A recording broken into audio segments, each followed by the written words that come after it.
Constitution and class confirmed, See the Stars now had to prove he possessed stamina as well as speed, characteristics he was able to bring together in the Derby, given the tepid tempo of the race. Well, of course he was the fastest horse in the race, so it certainly didn't harm him, but I don't think there is a stamina issue with the horse, you know, and I don't think it would have mattered really at all. He won comfortably, and I don't think it would have mattered, you know. The faster the pace, the easier he travels, you know. Yeah. When the others are struggling to go the pace, he's going easier than anything. Yeah.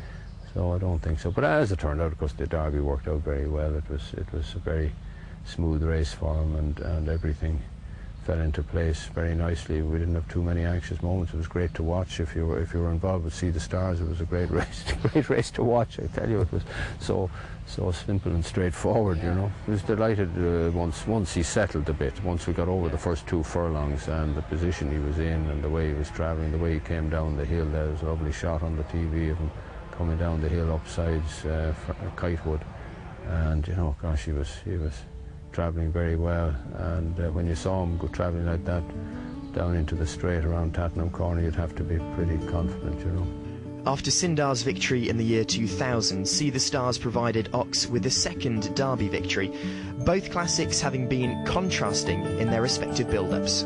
We were looking forward to Sindar's race. We thought he had a great chance, but you know, he was 8-1 or 7-1 or something, you know. He was going there as 4th favourite.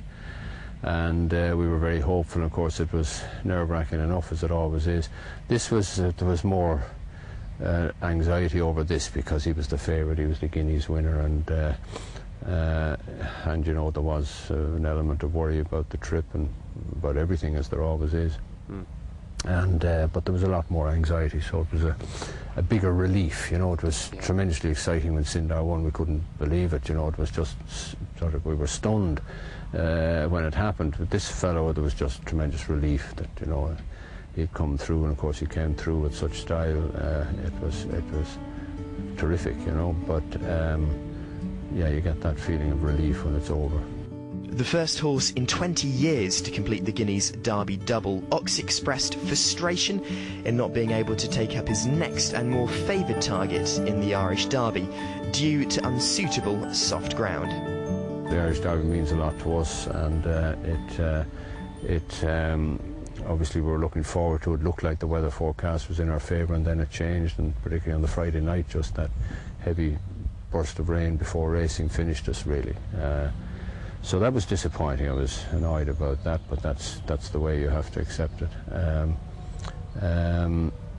But it worked out great in the end. You know, it was great to run in the Eclipse Stakes. It worked out in the horse's favour in the end, because he had the chance to take on the older horses, and the way the race was run, he had the chance to record the fast time. It did more for the horse in the end, really. Yeah. And it was a great day. You know, a lovely, nice warm day, big crowd. Everybody enjoyed the day, and it was public really appreciated the horse, and it worked out terribly well, you know. When pressed by Rip Van Winkle up Sandown's Hill, See the Stars was able to pull out that little bit extra and claim victory in a fashion not unexpected by his trainer.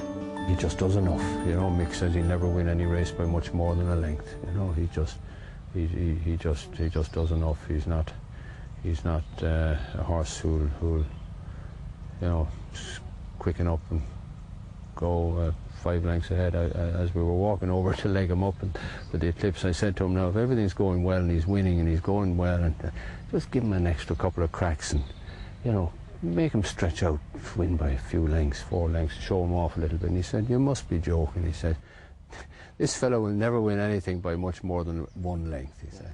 So, you know, that'll do. So we'll be happy with that. And that's how it worked out. But that's it, you know. Some people will say, oh, he's not winning by far enough, you know. But that's it. Some horses will do that, and some horses won't, you know. A lot of good horses never get their recognition because they never win by much. Azamor was a very good horse a few years ago that I had, and he'd never win by much, you know. He'd ease up when he got to the front, you know. you always have to come from behind too, and he'd get stuck in traffic, and he lost a few races maybe that went against him, but when he did win, he never quite got the recognition he deserved because of that. You know, he just wouldn't stretch 3 or 4 lengths clear. Victory at York in the Juddmonte International and at Leopardstown in the Irish Champion Stakes ensured a perfect record this season. And with all targets successfully hit thus far, Oxx alluded to the grueling regime that befalls a top-class horse during his classic campaign. He's a race every month, you know, it's a tough regime for him. We're asking him a lot. You know, the Guineas in May, the Derby in June, the Eclipse in July, the International in August, the Champion Stakes in September. So he doesn't get a break, you know, but we got the chance to take the foot off the pedal after the Irish Derby by missing the King George. He just stopped fast work, but he cantered every day for 3 weeks, and then he started fast work again for York. So there's no real break, you know, there's no holiday. He just keeps up his routine. So it's a test. People who say that, you know, flat horses are mollycoddle and they're rushed off the stud, they don't know how tough it is for a classic 3-year-old to come through the spring, the winter, the spring, you know, meet all his engagements, win his races, train in between, arrive there every day for a big race. You know, people don't realise how tough that is, you know, and that's why very few come through and can do it.